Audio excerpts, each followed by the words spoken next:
Tu as l'impression d'être du plastique, mais ce n'est pas du plastique. C'est une matière Végémat, qui est un brevet français déposé, qui précise qu'en fait, elle ne contient aucun pétrole à l'intérieur. Depuis 2017, cette entreprise fabrique des barquettes alimentaires biodégradables et compostables.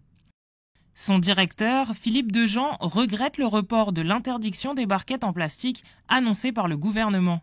Selon lui, cela ne favorise pas le développement d'alternatives, mais fait prospérer les importations plastiques venues d'Asie, estimées à 40 millions de barquettes par an. Ce que je trouve désolant, c'est que cette loi, qui est une loi qui est super bien pour la Nouvelle-Calédonie, n'ait pas été réellement appliquée et que le terme réutilisable ait été inséré dans ce texte.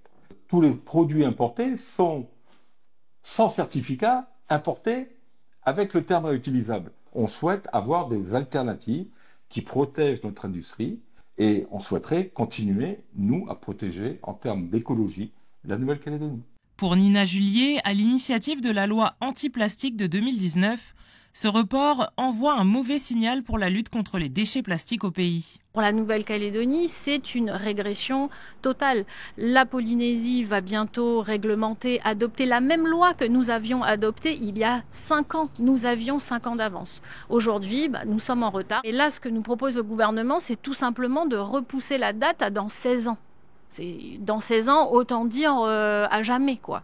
Donc il faut travailler différemment pour envoyer un bon signal et je pense qu'on peut le faire tout en étant à l'écoute des commerçants, des prix, des consommateurs et le faire de façon consensuelle comme ça l'avait été à l'époque. Faible coût, conditionnement, solidité, les barquettes en plastique jetables sont encore nombreuses sur les étals. Certains commerçants, comme les services de gamelles, ont tout de même pris un virage plus écologique avec des emballages à base de pulpe de canne.